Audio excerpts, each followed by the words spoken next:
notre collègue Madame Sokhna Mbodj, absente. Donc la liste des orateurs est épuisée. On vous donne la parole, Madame le ministre.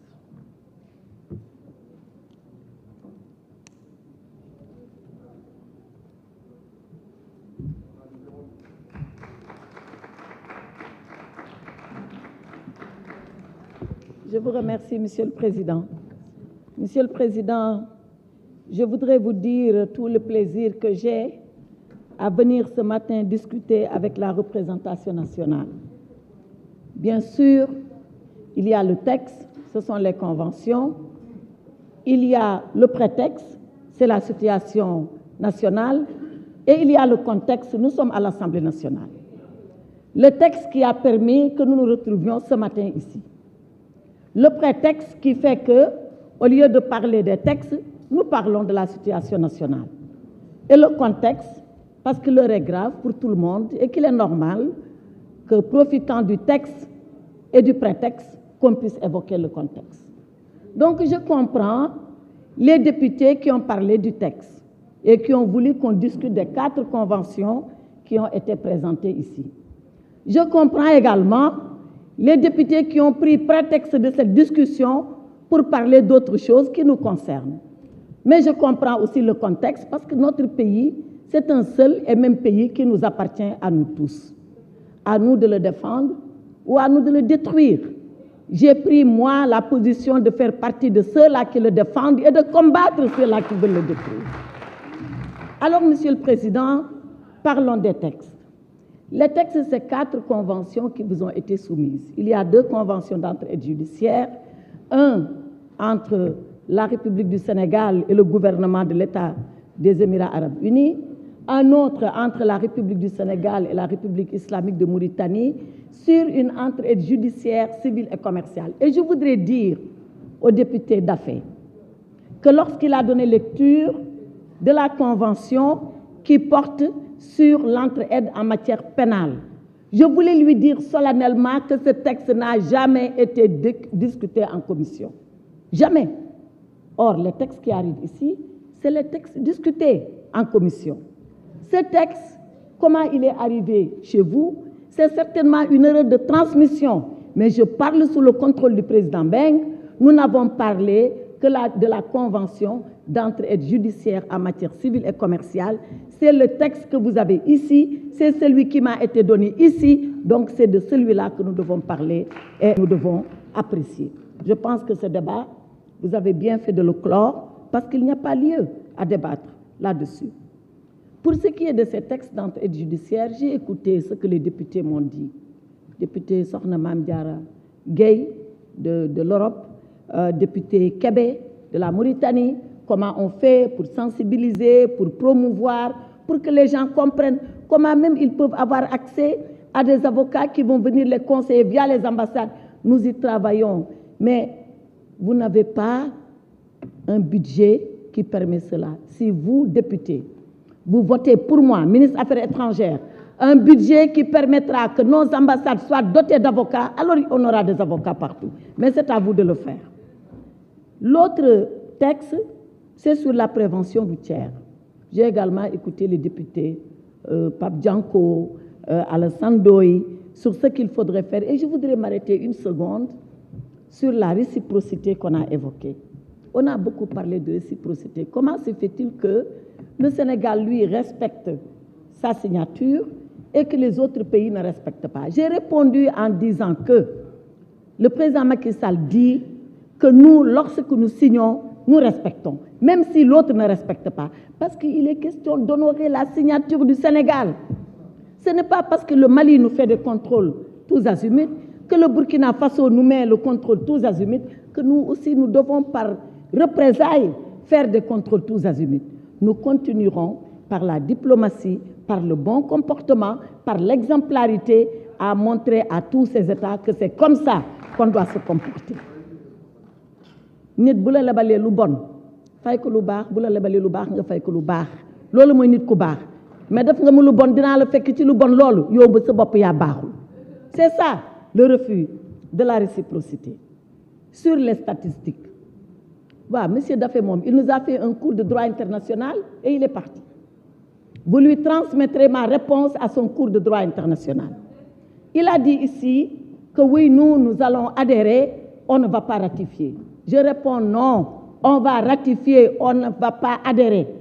L'adhésion est une notion bien précise en droit international. La ratification en est une autre bien précise en droit international.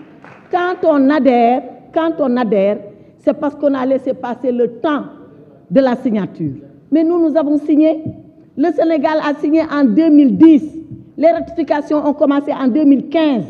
Donc depuis 2010, nous avons fini de signer. Nous pouvons ratifier quand nous voulons. Ce n'est pas une adhésion, c'est une ratification. Et voilà pourquoi on est là pour vous le demander. Mais on a salué ici le professionnalisme des diplomates, non? Je voulais dire à l'honorable Daffé que diplomate sénégalais du ñu cuune xam nañu li ñuy def balaa ngay wax nag da ngay laajte ba xam li ngay wax lan la buñ la ko expliquer bu fekkee d'accord loo am nga droit sañ-sañ bañ a d'accord mais au moins nañu d'accord ci termes élémentaires yi lan mooy ratification lan mooy adhésion balaa taxaw fii di joxe ay cours de droit international.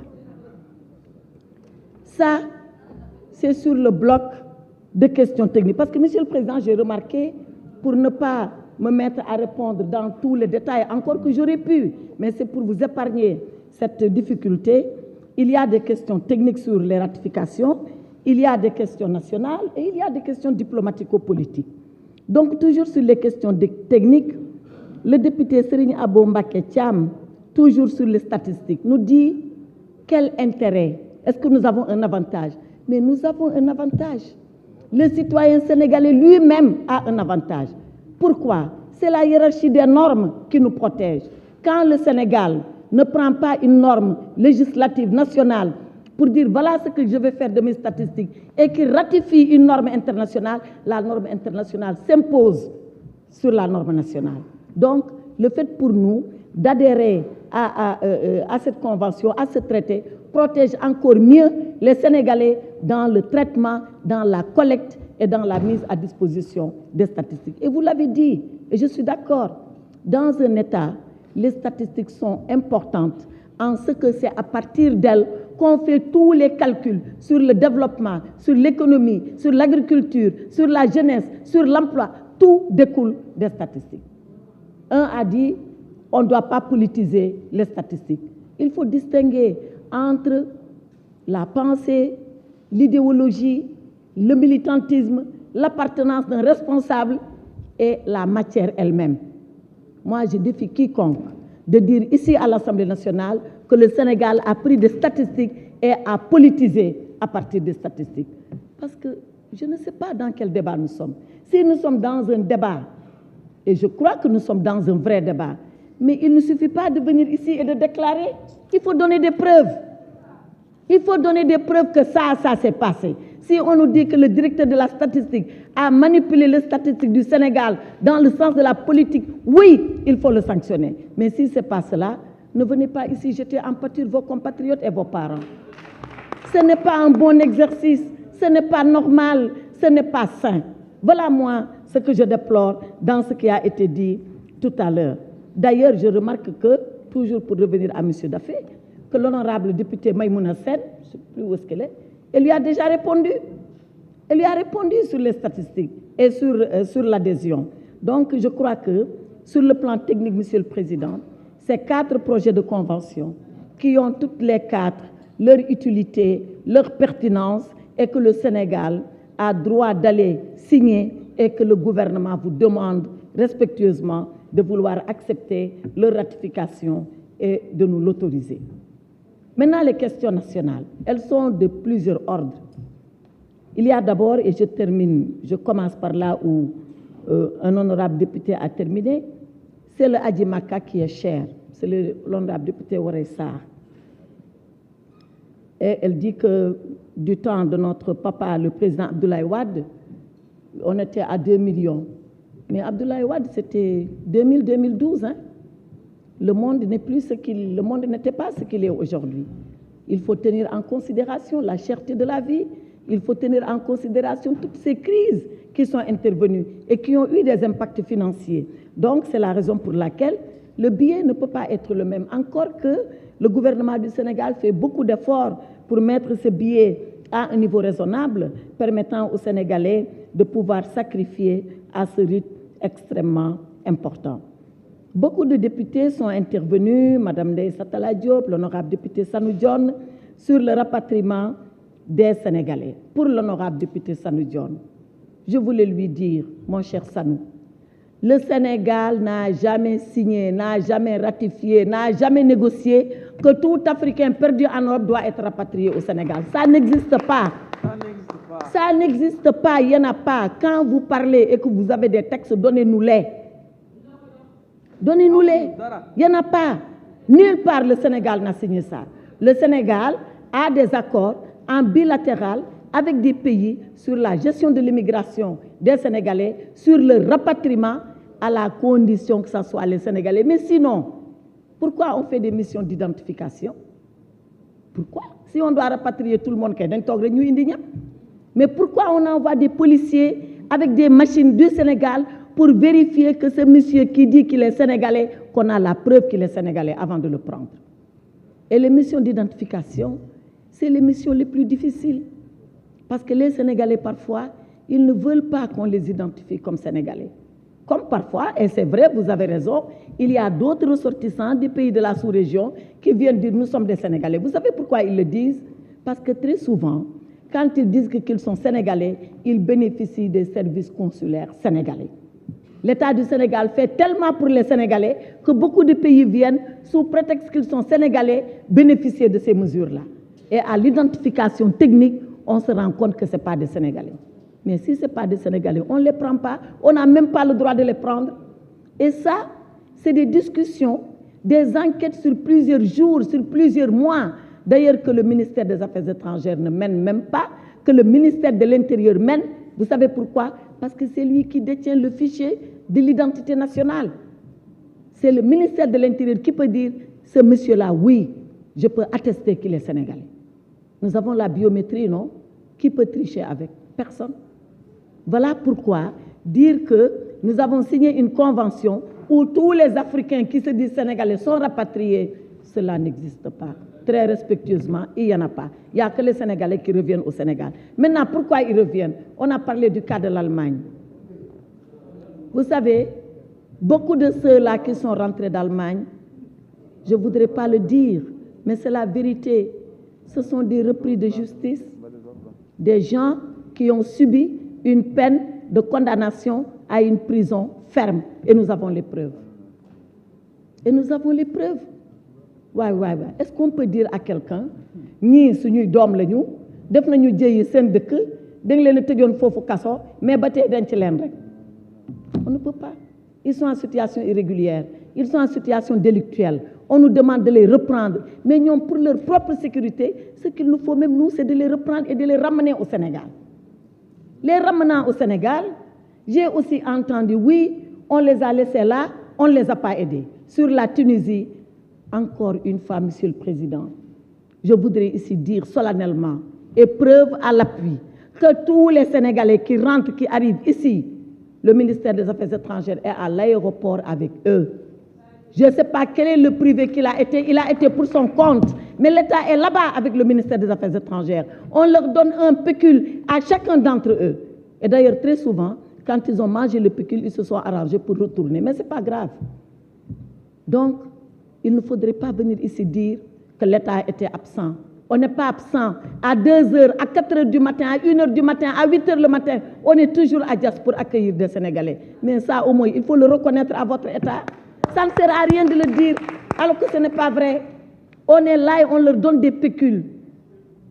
Ceux-là de Tunisie, je me rappelle très bien. Quand on a voulu donner le pécule, certains ont dit oui, donnez-leur 200 000, parce que c'était 100 000 la règle. On a dit, mais si on donne 200 000, et après qu'il y ait encore autre chose, on va respecter la règle. On l'a respecté. Tunisie, pour en parler, honorable Québec. Au départ, ils étaient 164 à s'être inscrits. On a dit au président, mettez un avion en place. Et je vais être honnête, je faisais partie, moi, des gens qui disaient que les Sénégalais vont s'inscrire, à la dernière minute, ils ne vont pas venir. C'est exactement ce qu'ils ont fait. Ils se sont inscrits, chacun a hurlé, on veut rentrer. Quand l'avion s'est posé, qui monte à bord? Personne n'a voulu monter à bord. Il n'était que 64. On a fait des communiqués pour dire ça. Donc vous les députés, c'est à ça que vous devez nous aider, mais pas luñ leen wax rek. Certes sax nangu leen ko, mais balaa ngeen gëm ngeen vérifier, nos services sont là, ils sont ouverts. Loolu mooy suñu problème. Ñun suñu problème, c'est pas qu'on ne fait pas, on fait, peut-être on doit faire plus, on doit faire mieux, on est d'accord, mais ñun ak yéen nañ d'accord ci lu am ba pare soog a nag ne lii xeeb nañ ko nañ yokkaat ñu dolli leneen. Donc que ça soit Tunisie, que ça soit Allemagne, que ça soit Soudan, chaque rapatrié a eu droit à un pécule à l'aéroport de Dakar. Xanaa nga jaar feneen, mais chaque rapatrié par nos soins, tu as eu droit à ton pécule.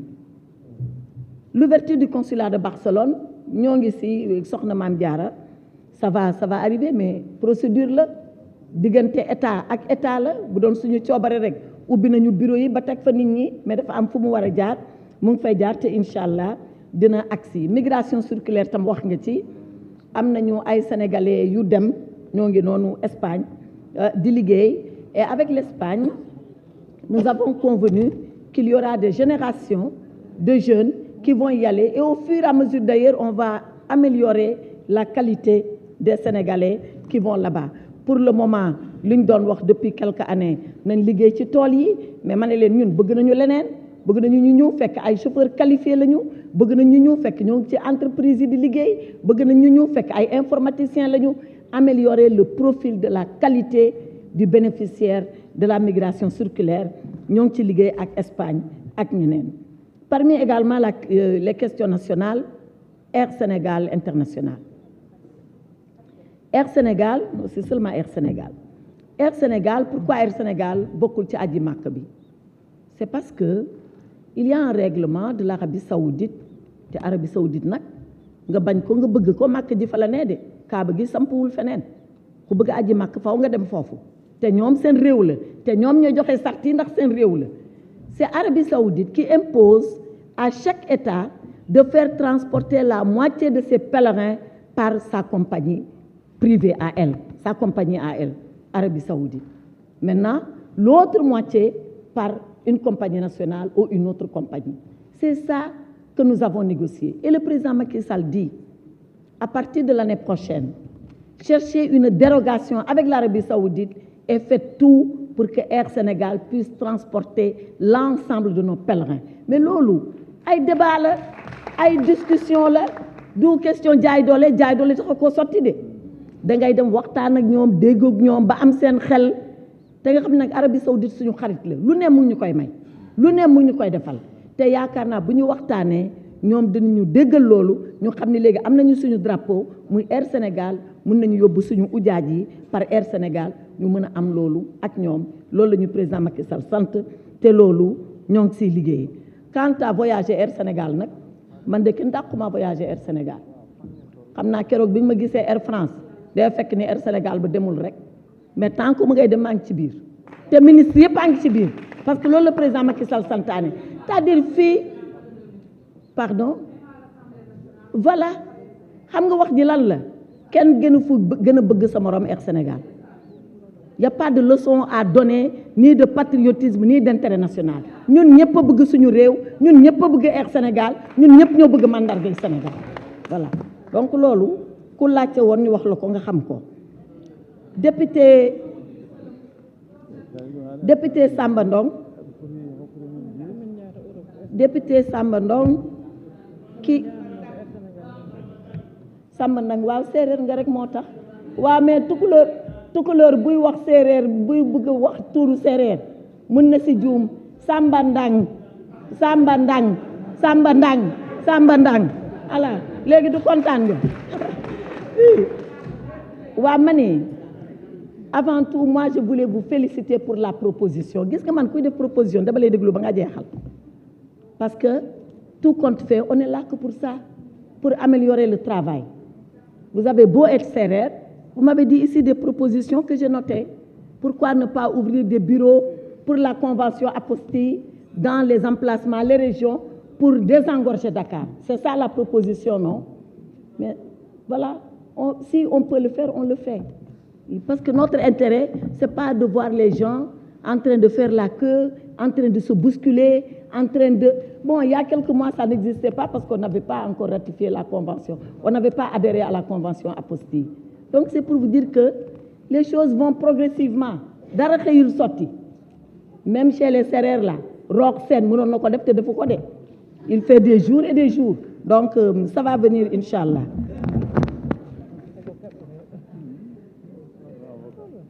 Sur le rapatriement de dépouilles mortelles, autre question nationale, c'est l'honorable député Woré Sarr.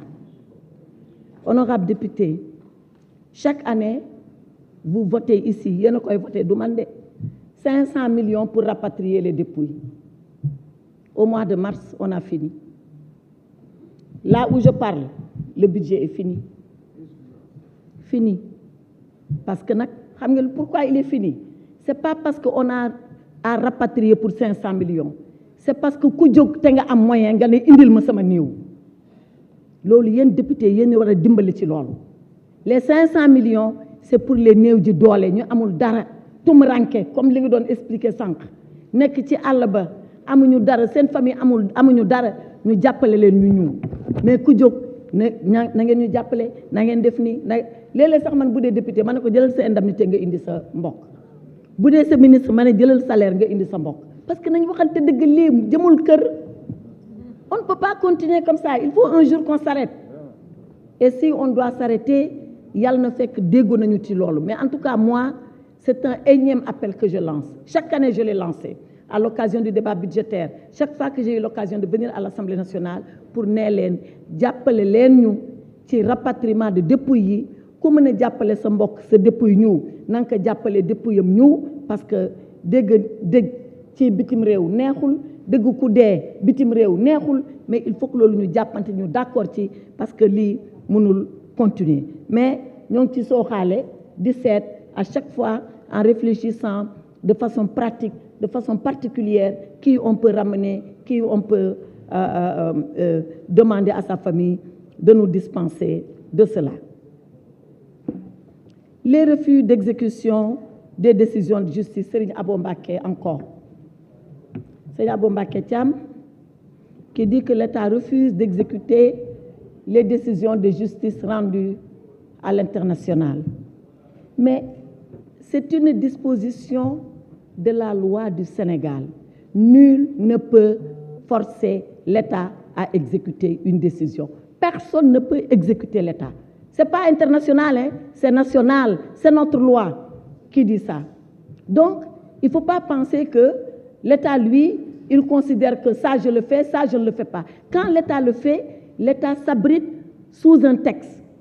Il s'abrite sous un texte pour le faire. Donc, est-ce qu'il veut exécuter la décision? Il l'exécute de façon volontaire.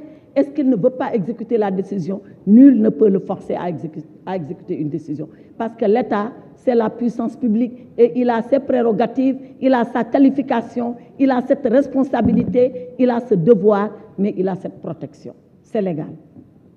Maintenant, Monsieur le Président, le gros des questions, et là je viens au prétexte et au contexte, c'est les questions de politique et de diplomatie. En commençant par l'honorable député Abba Mbaye. Abba, que je reconnais avec sa fibre et sa formation, qui me dit diplomatie de bon voisinage, faire de telle sorte que nous puissions éviter tous ces contentieux pour l'intérêt majeur que nous avons. Oui, honorable député, nous sommes tout à fait d'accord et c'est à ça que nous travaillons.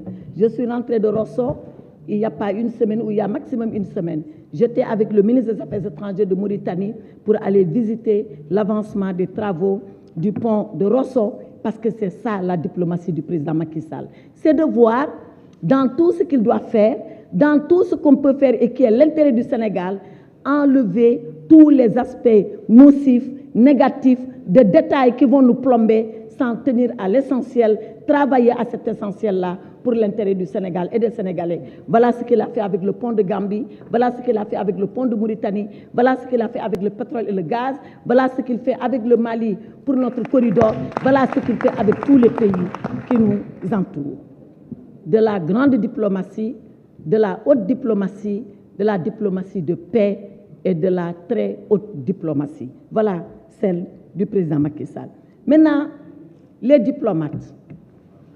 Les diplomates, on a parlé de oui, on a politisé les consulats. On a dit oui, les consulats ont été agressés parce que c'est devenu des lieux politiques.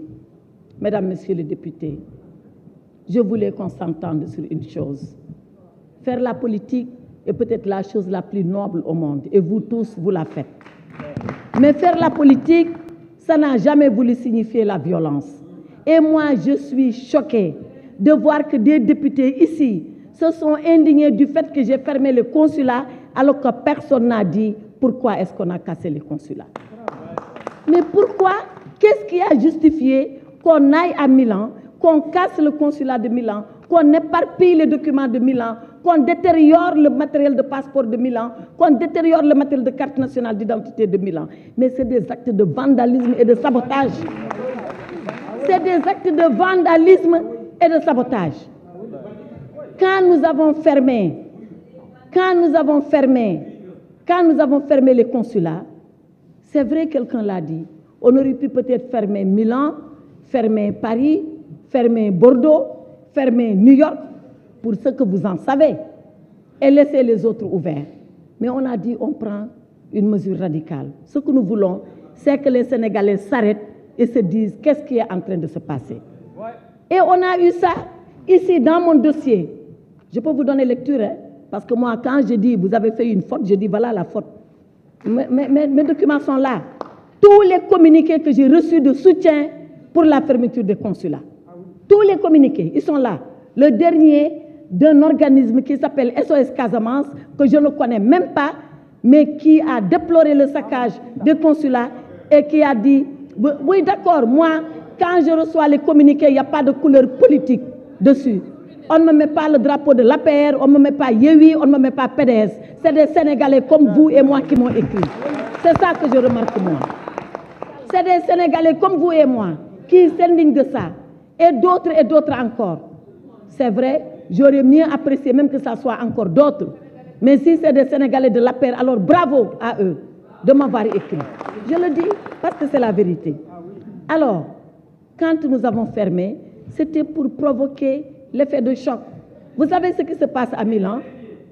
Vous savez ce qui se passe à Milan? Pendant des jours, on ne pourra pas délivrer de passeport. Pendant 10 jours.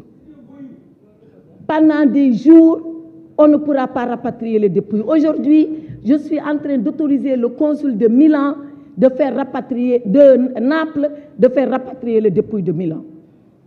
Parce que nous sommes des Sénégalais. Yéen ëpp la ñuy yërmande de ni ngeen leen di yërëmee noonu lañ leen di yërëmee mais nag bu dara amee dañu naan dara am na ñu seet niñ koy régler.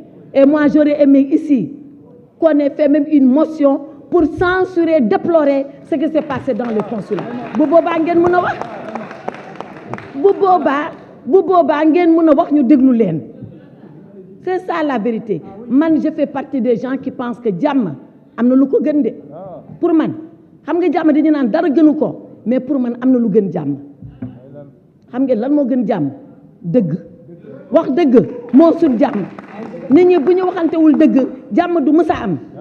Kon boog bu dëgg amee nañu waxante dëgg ji te dee loolu la fi wax no wax dëgg ji de tee loolu fi des nañ waxante dëgg. Consulat yi nañ leen bàyyi sekk ñu dara ak politique bi ñuy dox ñun. Consulat yi nañ leen bàyyi sénégalais yëpp lañ fa nekkal. Consulat yi nañ leen bàyyi parce que ku yeewu suba dem sa consulat. Consulat yi nañ leen bàyyi parce que ku deele ñu jox la kayit pour nga delloo si sa néew. Consulat yi nañ leen bàyyi ku jur sa doom nga dem fa. Consulat yi nañ leen bàyyi ku bëgg tukki nga dem fa. Consulat yi nañ leen bàyyi parce que bu consulat amul tukki àddina tukki nañ bàyyi consulat yi. Et puis moi je refuse une chose bàyyi leen di privatiser diaspora kenn moomu ko ñun ñëpp waa diaspora lañ. Il faut arrêter de privatiser la diaspora. Ñun de la diaspora waaye ñun nag bokkuñu. Ñun on est de la diaspora. Li ñu def diaspora, je mets au défi quelqu'un d'autre de dire ici qu'il l'a fait. Nañ ko wax. Donc il faut arrêter.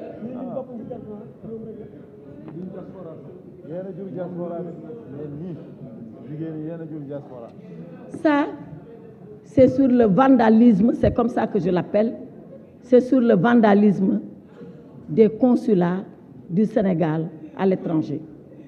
On est le seul pays qui a manifesté, dont les fils ont manifesté et dont les fils ont cassé les immeubles à l'étranger. On est le seul pays. Man gisuma ko fenn ku am beneen image nga won ma ko. Ku am beneen image nga wax ma ko. Gisuma ko fenn.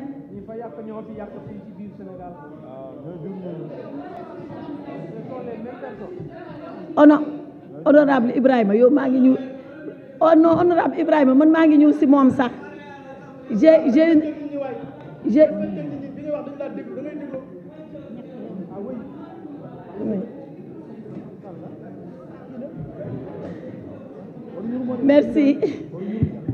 Merci honorable député.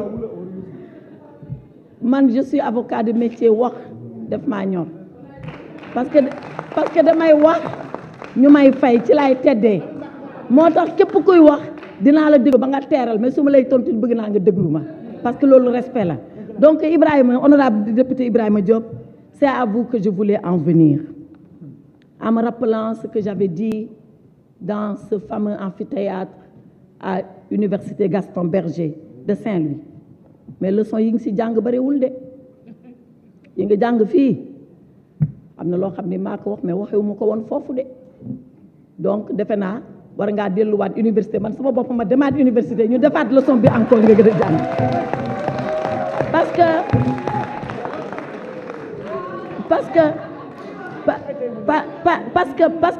que j'ai toujours la fierté quand je viens ici on me dit maître vous aviez dit ceci vous aviez dit cela ça me remplit de fierté parce que ça veut dire que li may wax nekk am na luy des ci bopp nit ñi mais li fay des nag damay bëgg lu leer donte tuuti la lu leer rek na fay des li si des ñu fàtte ko li leer li mooy effectivement j'avais dit à l'université de Gaston Berger que en faisant une métaphore kooku c'est les Grecs qui disaient ça qu'il y avait un ogre qui mettait au monde ses enfants et qui les mangeait. Alors, qui est l'ogre et qui sont les enfants? Qui est l'ogre et qui sont les enfants? À l'époque, quand je parlais de l'ogre,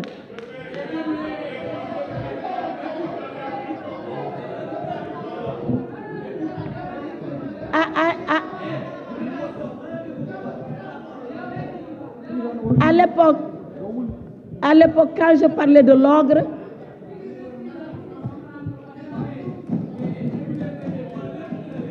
à l'époque, quand je parlais de l'ogre, le président Macky Sall et moi-même, on se battait dans l'opposition contre le pouvoir.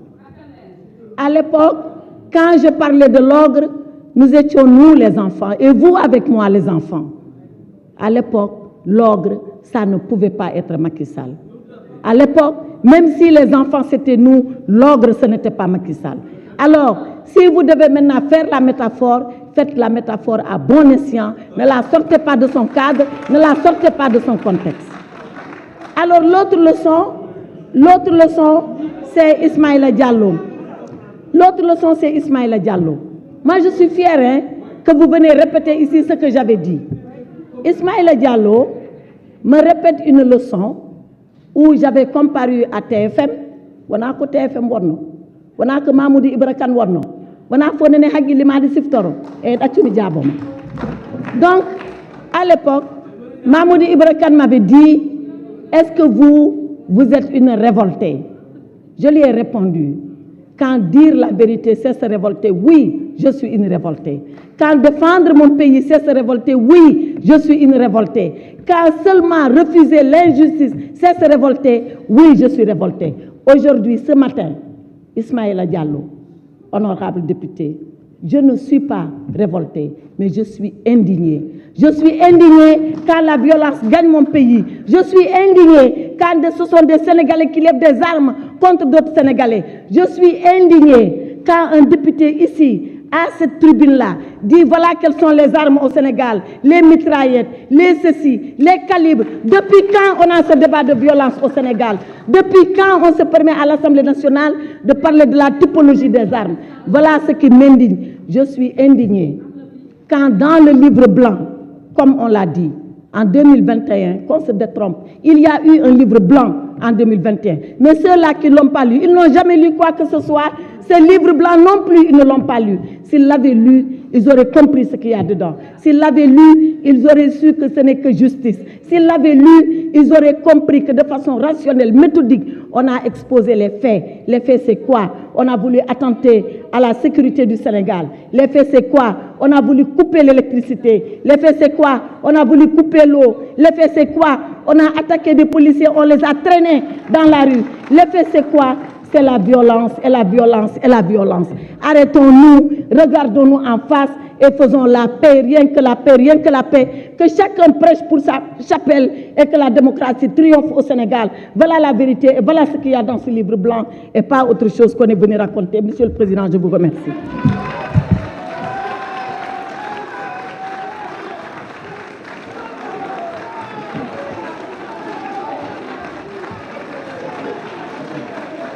Merci, chers collègues. Madame le ministre, merci. La discussion générale est close. Nous passons maintenant